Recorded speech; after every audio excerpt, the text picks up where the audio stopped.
wake that ass up. Early in the morning. The Breakfast Club. Morning, everybody. It's DJ NV, Jess Hilarious, Charlamagne the Guy. We are the Breakfast Club. Lauren LaRosa is filling in for Jess, and we got a special guest in the building. We got Trae the Truth. Welcome back, Trae. What up, bro? What up, man? How you feeling, man? How you doing, brother? Life been life. I know you got a lot going on. You want to start with the BS or you want to start with the positive first? I don't want to talk about nothing negative today, man. I need the energy from y'all right now, man. I don't even know what this is. Is this the candle spiritual? Or he want the polyscent. You need some polyscent. You got the polyscent. Set the mood every morning. I got polyscent. Trae needs some poly. You mean like the poly? What is that? It's supposed to be like good energy, good vibes. Energy. But with him lighting it, you have a 50-50 chance that, you know. Because Charlamagne's lighting. Yeah, because it depends on what's looming over him at the time. So how you feeling, brother? Album out right now. Album's doing well. Yeah. Crowd control. Mm-hmm. Crowd control. Yeah, it's just, I'm always trying to add to the catalog and level up, and the little homie Moxie pumped me up to do a turn up festival song, and it ended up turning out to be a whole album. So you just put out Stuck in Motion last year though. Yeah. But I'm crazy thing is I'm still kind of at a standstill. I got 3 more I'm supposed to put out this year. I don't know how. Wow. Yeah. But they are different vibes though, because I have the turn up, which is crowd control. I got an album called Him, which is another kind of turn up, but more street. Dark Angel, just all the pain and everything I'm going through. I think that a lot of people probably can use right now to know that they ain't the only ones going through it. And then Live from Mars, the homie Mars from LA, who do a lot of real production, play all the instruments on tour for everybody. It's a whole album with just live instruments and stuff. So how you doing all these albums, Trae? And you put your cape on, you're saving people, you're cutting down trees, you're driving through hurricanes, but then you still got time to do Trae Day, to do an album and everything else you're doing. Where are you finding the time to do all this? And do you ever just stop and take a break and just rest and relax? Y'all the only ones who asked me, and I still ain't took a break. And how I do the music, I just get out my bed and walk next door to the studio. Mm-hmm. So I'm sitting there 24/7, man. But I don't know, man. The break it still ain't hit me. A lot of people with your catalog don't they're not putting out. You said you got 3 more projects before the end of the year that are supposed to come. Yeah. What is the motivation there? Because at this point, you could kind of just do all your community stuff and just kind of. And it'd be like. Thankfully, hurricane season was kind of light, man. Yeah, was it light? It didn't seem a lot of people got hit though. It didn't seem like it was light. It wasn't. It was light, but it wasn't light. Like it could have been way for what we expected. We thought it was gonna be way worse, and it didn't. And then Hurricane Burr, it did its damage, but it wasn't a Harvey. So we blessed, And maybe I'm speaking too soon. I don't even want to talk that. Yeah, we don't want that. Yeah. Do you feel like the way that hurricanes and the weather affects Houston so bad and so crazy? Do you feel like they should have been fixed the problems? Like it seems like every year we have the same problems with Houston, with the flooding and it is, and electric and it is. It feels like they should have figured out how to prepare or fix or stop, at this have point. Some more resources for people. Yeah, I think honestly, one thing for sure that we don't have is the proper drainage system, because it can rain for a matter of an hour and certain areas get flooded. So clearly that got to be a problem, And speaking of that, it's so crazy. I teamed up with these people out of Australia. I'm part of the company now. It's called Crisis Flood Bags. Mm-hmm. And what I'm trying to do right now, I've been meeting with different people, but I'm trying to get FEMA or insurance companies or the government to get it. The bag, I could take one bag and fill up everything, including this, in one bag out of a room. It can do living rooms, bedrooms, and once the bag is zipped, it can stay underwater for 2 weeks. Oh, wow. So you got to think, even though you're not able, the home can be damaged, because you can't stop the flood, but stuff that mean the most to you, priceless stuff and important stuff, will be protected. And then you got to think, man, during Harvey, they said it was billions to clean up just the trash that was sitting outside on the curb. So if I could prevent that, that's changing a whole bunch of lives. But the goal is get one of these agencies like FEMA or insurance companies to get it. If they get enough of them, then for the people who can't afford them, I can go get them out for free. So I'm always trying to just be proactive. You know what I'm saying? Absolutely. Yeah. Why'd you name the album Crowd Control? Because it's a festival vibe. You got to be able to control the crowd whenever you touch that stage. You know, I wanted to ask you, Trae, because we had my man Sauce Walker up here a couple of weeks ago, and he was just talking about cultural appropriation versus cultural appreciation. And he said he feels like an artist like Drake, who is in the city so much, should do more for the city as far as working with Houston artists. And I wondered what your thoughts was on that. I think everybody, in all honesty, it all depends on what point of view you look at it. And I think as grown men, we all entitled to our point of views. As far as me, I can only speak for myself. You know, I really ain't in tune with what you're talking about, and me and him ain't had a conversation to see his aspect. Because one thing I've learned in all things is a lot of people can say stuff and mean stuff, but how it come across on the internet or how it come across as pushed out can be something totally opposite. So, you know, I think until me and him hold a conversation, and now you said I probably have to go look back, man. I've been off the internet, man, dealing with life lately, man. Like I had to make myself push this album, you know what I'm saying? And that's stuff that I legally I can't even just talk about right now, but it's just, you know, life been life, man. But what I will say for Houston as a whole, though, I'm very proud. You got to think, man, one, we already had the biggest stars, which it's undeniable. You got your Beyoncé's, you got your Travis, you got your Migs, you got your Yolanda Adams, even down to one of the biggest stars that we all grew up on, Felicia Rashad. You know, you have people from Houston, but now you have so many, you know, from the street aspect. You have the rejects from the generations after us. You have the Sauce Walkers, the Lil Jeremys, you know, the Fast Lanes, and you know, just it's so many different aspects, and then you have a bunch of females coming out of Houston and coming out of Texas that's raw. Me personally, my mind right now that I highlight definitely be the rejects, which is you got Big Tony, Cal Wayne, Jack Boy, Fast Money, 30 Ways, Skeet, Millie Bucks, Larray. I mean, it's a lot of people, and it'd be hard to shed light on names because then you forget people and then you be like, damn. But I think right now as a whole, I think people should definitely pay attention to what we got going on in Houston. And then in the game, people don't really realize what we give to the culture.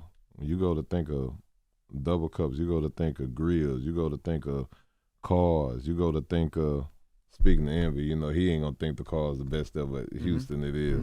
But now, even when you go to think of Trap Soul, that's all a form of what Screw used to do. You know what I'm saying? You gotta think, who don't love Trap Soul right now, from Bryson to like, so I think everybody takes a part of Houston as a whole, and now shit, we the biggest goddamn party city right now. And I was gonna say that, you know, it was New York for a while, then it went to Atlanta. Yeah. But now everybody's going to Houston. How does that affect the city? Or are people respecting the city? Or because at one time they were effing Atlanta up during COVID. I mean, there was so much going on. They cleaned it up a lot. But how was it affected Houston? I think it's a good thing, man. I think it's a good thing for the economy because it brings business. You know, people now when they do what do you call it? Like they trips with their homies or their friends. Yeah. Weekend trips. They all going. Yeah, Girls they all trip going to there. Houston. The fellas drive out and headed to Houston. Yeah. Yeah. So and then other than that, you have people like us who are on the front line. We ain't just letting nobody come through there and tear the town up. That part we ain't gonna do. But I think everything for us is on the up and up. You know, everybody have they spans. You have different things, whether it may be music, sports, or whatever. Florida, you have that on the West Coast. You have it in New York, and now even down to the Rockets, down to the Texans, down to the rugby team. People don't even know we got a rugby team. Our rugby team was number 2 last year, you know, so we got a whole bunch of different things just as a whole with Houston. And outside of that, I'm frontline for it, so everything I represent, everybody who accept me is accepting Houston right now. When you talk about life be lifing, right, how do you know that you just ain't doing things to stay away from having to deal with all of that, Trae? Like putting out the music, you know, frontlining all of the time when there's a catastrophe in the city. Like, how do you know you just ain't running from dealing with your own stuff? What do you mean as far as Just me personal. running from my own problems that I Yeah. may. And see, this you with this therapy shit again. No, because you just I've said been you trying said to you get had you. to. I've been You trying to said you get had to go. push through to even put the Yeah, music yeah. out. It And- feels like you kind of are I deflecting. can laugh and joke about it only because this still my brother, but I know the angle he's going. I don't know. I can't say I'm running. Because I deal with my problems head on. I think a lot of people, what I learned recently, so I did for Trae, I did my first men's mental health panel. You know, just for people to get up there and just express themselves or what they going through. And man, a lot of us deal with a lot of trauma that we probably really didn't realize, you know. And I don't think I'm running. I think honestly, for me, I'm not comfortable unless I stay active. If I sit still, one, I get to overthinking. Two, I just feel like stuff just coming to a halt. So I have to just stay active. And even if it's 1,000 pounds of pressure, I'm more comfortable getting out of that than just doing nothing. And I could be running from trauma. I don't know. I mean, until that one therapist sit me down and say, this what this is, then you never know. Did you ever find one? I talked to some people through you. Okay. Now, have I actually went in that room and sat down? I haven't did that, but we have long phone conversations, and now you know, not to get too much into it. Now, I got primary custody of my daughter, so I just introduced her to a therapist. So, you know, it's a lot of different things that I gotta. You know, How I'm old is your still daughter? climbing. 6. She's 6. Shoot, now. 6. Yeah, So how was her she's 6. talking to a therapist? You know the crazy thing, man, the time that I've allowed her to go, because really I want to find the perfect one. I don't necessarily know if the first one I take her to is the one she should stick with, but I allow her to do her own thing. I get out the way and she can have her own conversation, and then you know I learn about it afterwards. But I think everything works. Again, Why was it important for you to, you know, because a lot of parents would say, I don't know if I want to put my child into therapy. Why do you think it was important to put her into therapy? Because it's a good conversation for parents to, you know, why do you think it was like, you know, I think this is something that'll benefit her, especially because you haven't done it. That's one reason, because I know I should. But then you got to think transitioning from one home to the next. This is new to me, so I don't know how long that process take. I don't know if that process is going to take a week, 2 weeks. I don't know if it's going to take years, months. So the only thing I can do is do my best to support her, you know, because at the same time, I have to let her know how much she loves. I have to let her know, even though she may be frustrated, because, you know, they kids, they have friends, they have things that they used to. Now it's a new transition, so I have to just, I think God teaching me patience in this situation too, because at times she may just sit and cry or may say she want her mama. Like, I have to still be over loving to her to let her know, like, regardless of what it is, like, I'm here. We're gonna figure it out. I mean, if we both got to sit up here and keep bumping our heads, so be it. But we're gonna figure it out, and your pop's gonna be with you to the end. A lot of us watched you in that like fight with your daughter, like trying to figure out the custody thing or whatever. How does it feel now to be able to, like you said, like you're doing things like putting her in therapy, you working things out together, like you don't have to fight anymore, you can just be dad now. How does that feel? I'm not gonna necessarily say I don't have to fight no more, but what I will say is it's a process. You know, the crazy thing, you find things like that we be proud of, that we accomplished, and out of all the big stuff I did in life, you know, one of the happiest moments was to enroll her in school. You see what I'm saying? Like stuff like that. She got me out there watching her do cheerleading. So, you know, that'd be weird. No, Me watch too. the word. I'm a cheer dad. Look, it'd be weird because everybody's saying like, man, that's Trae, but I'm just out here trying to pump her up. Do you be yelling in the cheer competition? I can't imagine you yelling. Nah. Come on now, Trae. I'm telling you. I clap at the end. I'm a cheer dad. I done seen Bun. I think Bun granddaughter is a cheerleader. I love this see for Bun y'all. I see Bun and Queen at the events all the time. I love this for you though. I know, especially because knowing what you went through and like, you know what I mean? Like I can only imagine like the enrolling the first day of school. Like what was that like? Y'all wake up early, you go. Yeah, the enrolling. So her school starts on the 3rd. She haven't even started yet. Okay. So I don't know Houston ain't what start that's school gonna be. Hers, no, she in really? private. So Oh, okay. yeah, she'll start on the 3rd. So wait to see how that go. But ideally, man, it's just a blessing, man. And I think everything I experienced with her and everything that I'm learning is making me a better me. Because you got to also think, man, if when I'm out moving in the streets, times that I could get in a situation, I'm double thinking it for my kids more as opposed to just moving off emotion. And even speaking of emotion, I had a conversation with somebody. Being raised in the streets, you would think when people, the way we came up, somebody say something to you, you have to check that shit. That's just what it is. Right. Point blank period. I'm going all out about that. And I didn't realize, bro, honestly, I was learning opposite. The strength is being able to dictate when you move off emotion. I mean, dictate when you move, because we so used to moving off emotion. And that's what I'm instilling a lot of little homies, like, hey, just before you jump to crash out, a times I did the same thing.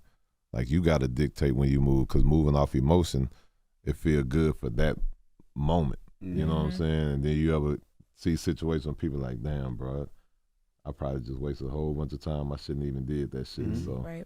now I'm at a point of really teaching people, like, nah, bro, we ain't moving off emotion. Now, at the end of the day, don't let nobody disrespect you, protect you, your family, everything you got to do, and go all out behind it.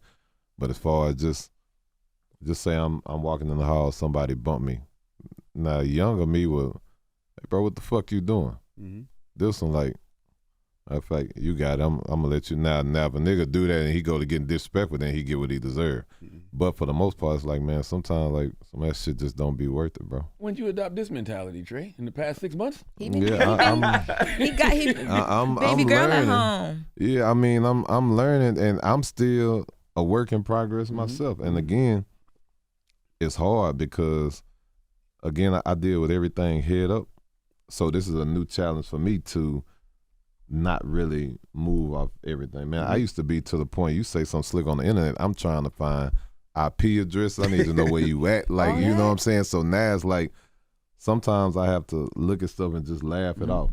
And it don't be easy. You know what I'm saying? And I'm sure you can attest to this, NBA, just the shit that how people don't really even know truths about situations, and people can form opinions. And it's like, sometimes you got to be able to not be bothered. I think that's going to be my biggest, once I conquer not being bothered, I think I'm completing what I'm supposed to do. Because I feel like God probably got me something real big coming for me, and he just like, yeah, it's there, and I'm letting you know it's there, but I got a feeling you still might fuck up, so I'm finna run you through the ring until I know it's all out of you, and you're going to move right, Do you regret any of your former crash outs? That's a good question. I'm speaking about one specifically. I know you do. Yes. I know you do, and middle finger to you for doing that shit right now. But, I'm just asking. But I think, man, so it's a double-edged sword. I think everything that I went through in life, good or bad, molds my character. It builds me, because we have to learn from experiences, And I think on that part, I don't regret becoming who I am. I don't regret learning what I learned or some of the brick walls I hit. Now, on the flip side of that, yeah, do I feel like, man, you know what, some shit just ain't worth it or wasn't worth it? Yeah, I definitely feel like that. And lastly to that, man, it's a frustrating situation when nobody really knows in that particular situation what really went on. I don't really talk. I don't talk. I don't do interviews, shit like that. So I leave the room open for everybody to come up with their own narrative, come up with their own opinion. Because I be feeling like, fuck, I need to explain it for it is what it is. You know what I'm saying? But that becomes the frustrating part, because then all in the end, if and when if I ever decide to just speak or go a certain route, people be like, well, damn, I had this shit mixed up the whole time. For me, it's too late at that point. But the other reason why I don't really, like, in any situation I go in, I don't break my neck to go try and control the narrative, because it's a blessing when you get to see how people really feel. About you, yeah, Man, yeah. And I was when gonna I say tell that. you, when I seen It how feel- motherfuckers start Yeah. showing how they real, Yeah. for me, it's two things in mind. One is you been a hater and you been feeling this way. You just wasn't man or woman enough to say what the fuck you waited to a situation happen for you to be like, oh yeah, man, you know what this is. You don't really care about that situation. This how you been feeling. You just didn't About you. Yeah, you just didn't want to be exposed for being a hater. You know what I'm saying? So, you know, all these situations, I think in every lesson that I deal with, it's a blessing. But how do you move on now? Because, you know, Houston's a big place but a small place, right? Everybody intertwines with everybody. So how do you move on? Because it's so small. I deal with who deal with me. And those who deal with me, man, that, you know, regardless if I talk every day or not, they know if they hear me, they can always depend on me. Vice versa, you know, because a real friend and a real family, a real homie is going to be the one that'll be there supporting you, even if it's you against the world. And those people, you have to value things like that, you know what I'm saying? Because you have people, I could sit in your face and be like, oh yeah, man, it's this and that. And behind your back be like, yeah, man, fuck him. Or whatever happened to him happened. A real one is behind closed doors or in front, like, nah, you need anything, let me know. Because what I don't like in life is watching people cheerlead and parade to tear somebody down. You know what I'm saying? Like, I don't fuck with that. Like that, I feel like when you get the, what you call them, the Me Too crowds, I don't know if I'm using it right in that sense, but when I don't like him, well, I don't either. So let's just all pile up and just, you know, like I don't respect that. You know, like, I'd rather you be your own man. If you feel some way, let that be known. But not Me Too, like the cancel culture, you mean? Yeah. Well, I guess so. That's why I say, because I didn't know if that was the way to use it, but yeah. No, Group thing. because it's interesting, right? Like, and from the outside looking in, when the situation went down with you and Zero, it felt like people were taking sides. And I was like, I'm like, damn, people don't like Trae like that. Yeah. I think that was the first time I felt like that too. But I was like, but I Trae? think it's because people felt like we didn't expect to see you that way. Because everybody else, like now, you're like you're almost like kind of like a superhero on Houston. You know what I mean? You do so much good for people. So I think that's what it was. But did that hurt you? Like when you did see people picking those other sides, like did it hurt you? I know you said you learned from it, but like, I think physically and mentally, I'm still me. I'm all right. The frustration of it is like, cause I'm talking about people you deal with on the regular. The thing is, internet is a motherfucker, right? So you have some people that really don't feel a certain way, but they just don't want to be in the midst of the controversy or seem like they could be on the bad side of the stick. So they'll switch up. And for me, it's something that you need to see. You know what I'm saying? Like, it was a lot of people that was close that let me down. And it was a lot of people that I didn't expect that didn't let me down that stood with me, you know? And even to this day, right, it's like people don't understand, like, I don't have no hate pertaining to him, you know what I'm saying? Even when people go to do things, man, do what y'all gonna do. Like, you know, because at the end of the day, you gotta realize I've always been my own man. When I got banned from radio, bro, I was left on the island by myself before, so I'm built for it. You know what I'm saying? Now, who's to say you want to go through that process all over again?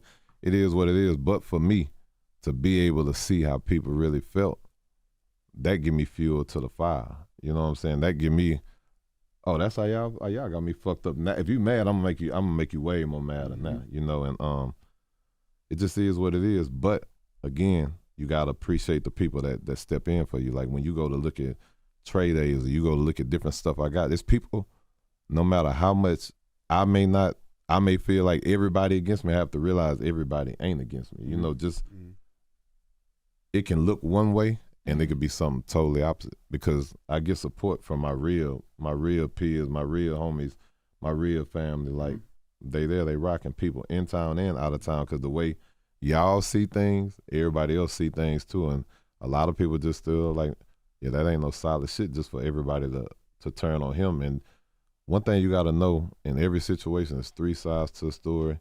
And in every video you see, it's a start to the video. You can. That's why when I see different things on internet, you never jump to go off opinion when you just see a piece.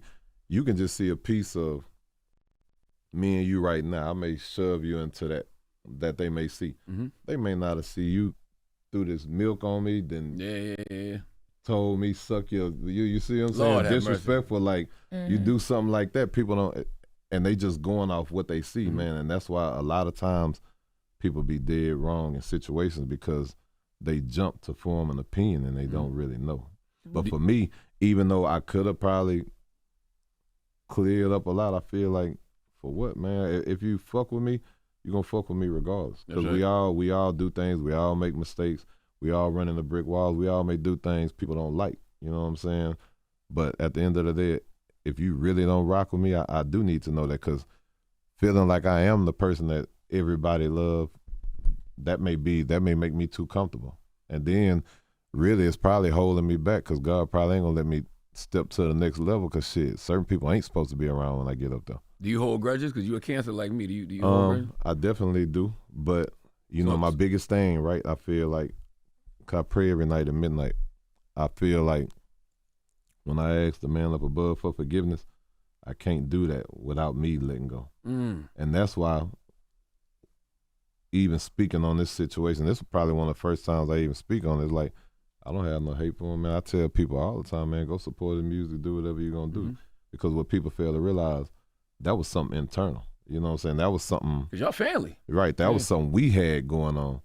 You know what I'm saying? But again, just the way that everybody spent the narratives, the blogs, it's like at that point, man, fuck it. At this point, it's everybody else's opinion, not knowing what's really going on with me and this person. You know what I'm saying? So for me, it ain't no hate, bro. It was what it was. I moved on. I'm keeping it pushing. You know what I'm saying? At the end of the day, for all those who thought it was gonna stop me, it ain't stop shit, bro. Like, I'm a monster when it come to going. Have you had a conversation after? No. The thing is, before we never seen each other, and after we don't see each other, like we don't move in the same place. We never, believe it or not, we never really see each other. I don't think I could tell you once or twice we seen each other within a 8 to 10 year time span. Like, we don't see each other at all. If you were to run into him today, if he was to call you, would you be open to a conversation? I mean, we grown men. Like, he entitled how he feel, I'm entitled how I do. I'm going to speak up for mine the same way I would hope he would speak up for himself. So, again, I'm telling you, it ain't no hate on my end. I went through what I went through. I took it on the chin, and I kept it moving, you know? Like, it's not like we can't be in the same room. I'm going to be tripping as soon as I see him. Like, I ain't really on that type of time. You know, I'm a man that's going to always stand to feel myself and stand on business on what I believe, but I'm not out here looking for that. Like, shit, you got to realize, bro, I deal with real life situations. Instead of living for the internet like everybody else, like, I'm trying to figure out what's going to be the next move with my kids. What's the next move with helping somebody else that I'm doing, or helping these families, or helping some of the young homies out the hood, or helping some with music and business. So it's like, my life don't revolve around that every day. So for the people who was hating on you, right? Like the people that you saw hating on you during this decision, you know, if it was a hurricane and they was stranded, I've already done it. I've been, you know, it's crazy. I've already done it so many. And one of my little partners, right? Shout out Skeet, my partner. He jumped on the internet right when the hurricane hit. Yeah. All y'all hating on Trae, don't y'all call him for no goddamn help. No supplies for you. But those who know me and really know me, they know it.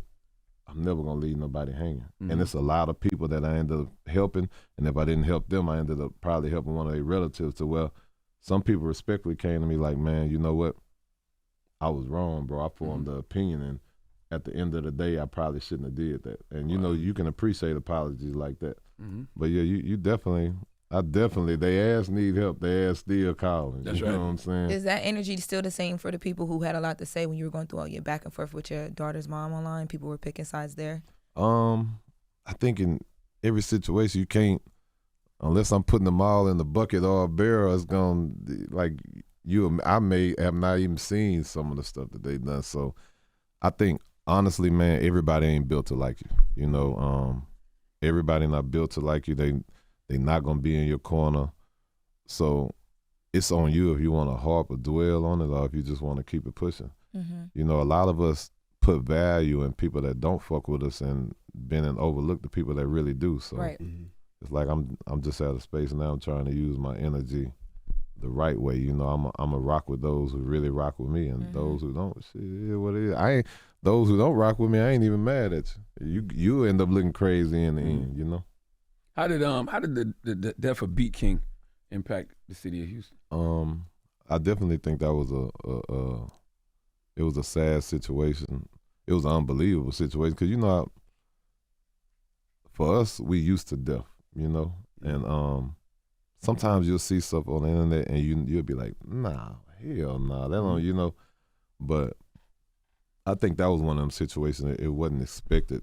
And just thinking back, me and him, we really didn't talk much at all. But you can't deny the presence he had when it came to the club. Like he had a tag. When he had that tag, you'll know he had something to do with it. So you couldn't deny what he brought, and he stayed in his own lane because he wasn't trying to make street music. He wasn't trying to do the backpack. He just stayed doing him. And you know, anybody who stayed doing them and stay in their own lane, you gotta respect it because they didn't alter, they didn't shift. They did what they felt was best for them. So you know, I felt like it's definitely something that touched the city. I mean, anybody. I'm gonna be honest. Any fallen soldiers we had from the city of Houston musically always impact the city because Houston and Texas alone really support their artists. So, you know, a lot of deaths, people take it personal, you know. Yeah. How did you and J. Cole get so close, man? We've always been close since younger, man. And it's crazy. That's why looking at the song that he did, Trae, the Truth, and the Beezer, like you could look at, I didn't have a beard at that time. I was, you know what I'm saying? Yeah. But it happened right after I got shot, and I remember he called me. So that was like 2012, 2013? Yeah. Wow. So, but I'm saying we was cool way before then, but I'm saying right after I got shot, he called me, and he was just like, man, bro, like, you got the potential of doing so much shit and so many people fuck with you. Like, I feel like I want to just take you with me to show you something different, you know, basically to inspire me and show me what I can, what I'm capable of doing and what I can. And he ended up taking me with him. We went to Ibiza. That was my first time ever seeing festivals. I think we did Wireless and stuff like that, you know, shit that I haven't seen, you know, just to show a whole different world. And even past that situation of that, truth be told, people don't know when I get ready to put out albums, if you catch me going for a long time and I ain't putting nothing out, he's probably the reason I end up putting it out. Because we'll sit on the phone for hours going back and forth, you know, debating. And he'll be like, yeah, you worried about if you're going to sell this amount of records, or you worried about how no labels assign you because of the radio stuff, when at the end of the day, bro, just put it out. If you put it out, it don't matter if you get 20 or 30 fans. Guess what? You put that out, you get 30 fans. You put this out, you gain another 50. It might be a way longer process, but not doing nothing, you're not gaining nothing. So you gotta take some risk, regardless of how it look. Because at the end of the day, mentally we so stuck in worried about how people gonna look at us, how people gonna laugh at us when we do stuff, or if we gonna fail or succeed. And I think when you get to a point where you're not necessarily caring about that, then you can kind of enjoy it. You know, like that's what it pisses me off when you see, and I don't like even speaking on that because I hate speaking on other situations, but when Cole said what he said on stage, I was there. The apology. Yeah, and the thing is, the first thing everybody was saying was, oh man, he apologized and he's scared, he doing it. It's like, for me, it pissed me off, which he honestly, in his mind is, I don't want y'all speaking up. Like, I'm fine with that. In his mind is, one, we all is cool, and we still are. You know what I'm saying? But on the flip side, like that ain't his energy. Like he was focused on his album, like it. And these things I may supposed to say, maybe not. Like if you look at his tape that came out, the last song was supposed to be Trae, the Truth, and the Beezer. So that's why at the end when I say, even if we fall off, we don't fall off. That was the outro, but the pre-intro for his new album, The Fall Off. But if you pay attention to the project, they end up having the record where he went back at him, and it just threw everything off.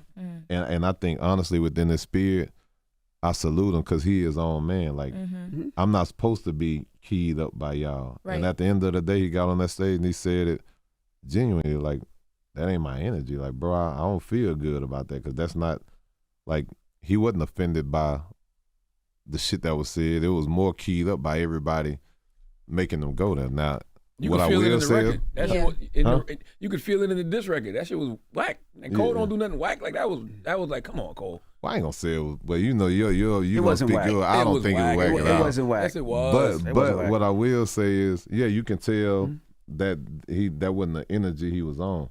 And I think honestly, man, as just us as a whole, you gotta respect the ones that's gonna step out on their own and not worry about how people looking at you. You know what I'm saying? Yeah. Them the ones you gotta understand is more authentic, because a lot of people, the internet or opinions of other people can force you to do some shit that you really don't want to do. You know? I think with his fans, But though, then a couple months later, everybody was like, Cole was right. Right. Now Right. every time they see Cole, it's like, Cole was right. And I wanted to Cole ask you that protected his because peace. I know you had been asked about it, and you said and they worded it like, oh, he ducked, like, or he like tried to dodge the beef or whatever. He was like, he wasn't ducking from anything. It was just something he decided to do. After looking at everything that played out and kind of where Drake lies now, like, are you happy that he made that decision, or do you feel like that I'ma shit be means he honest, would have been and just being straight? transparent with you, I don't give a damn about the beef part. That ain't I always been a cat to stay in my own lane. Gotcha. Now, if you ask, do I feel good about that situation? I'm gonna say yes, only because bro did what he felt he needed to do, That's and right. that made him feel comfortable, and that got him his peace of mind to get back focused on working on his album and focusing on his kids. So that part, I'm definitely about, happy yeah. about it. You know what I'm saying? The only thing I didn't like is I think Cole and Cole fans fought for the last couple of years to prove how nice Cole is and how busy Cole is, and they had so many different complaints. Oh, Cole does his own beats. He should do different beats, and Cole should do more guest appearances. And I just felt like he was doing that, and he was shooting down everybody that he was doing songs with. And it was glad to hear Cole the way I heard him when growing up as a kid, as mixtape Cole. And then I just felt like that whole situation just kind of paused that made Not me really, upset. not to me, because you can't take away what a person was already doing. No, you know? but we haven't seen Cole in a He minute kind of since. did but back off a little bit. yeah, he fell back. When I heard that brother say he hadn't slept good, he was sleeping good for 10 years, and that was the first time in 10 years he didn't sleep good. That's all you need to tell me. You don't Because he disturb gets the busy, peace. and a lot of times people don't. Now, what I will respect say that. is we ain't gonna go in depth, but just don't get it fucked up. His album coming, and when the album comes, is probably gonna shock a lot of people. So I remember what I tell you all the time. A lot of people form opinions on things and they don't fully know Got you. situations. That's right. You know. Are you But the he'll intro? be all right. Are you the intro? for the Nah. fall? I was Okay. the outro. But you know, hey, before it's too late, you never know what bro may do. You know. And then you know what I will do is I always salute him. You know, we did the Trae, the Truth and the Bees, a remix that's out now. And then for Trae Day, you know, he literally flew in on the jet to ride bikes with me through Houston for the Welcome to Houston with Clutch City Cruisers, and jumped back on the jet an hour and a half later after we did bikes and came back. You know what I'm saying? Like, that's my real brother, you know. And I salute him, man. I stand behind him 1,000%. Now, did you audition for Bad Boys 4? Or they just called you? Martin, you know, Martin and my brother. So, you know, my cartoons that I always do, Yeah. I have a partnership with Martin. So, you know, I of didn't know course that. we were That's for the one Trae on Tubi? Huh? Or is that's a different cartoon? Which that cartoon? was beforehand. Okay, got you. So we were getting ready to put it out, man, and we had, it's crazy, like I can't go in depth, but just we had big writers, different stuff with us. Fucking COVID hit. So that's it messed up any and everything possible. So then after COVID, we was back on it. Then the writers and the actor strike came. So it was just like, So in the midst of that's still going, Martin called me, and it was actually the last day or 2 days that they was filming Bad Boys 4, and ended up having me come out and get in it.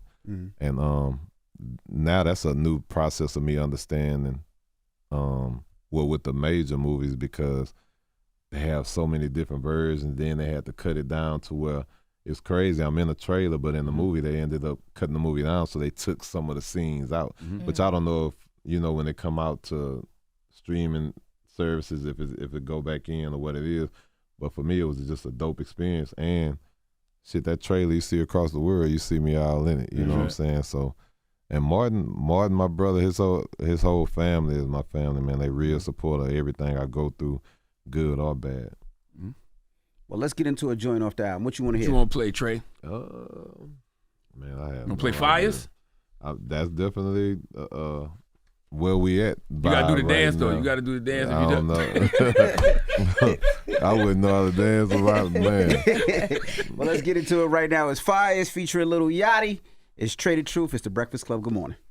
Wake that ass up. Early in the morning. The Breakfast Club.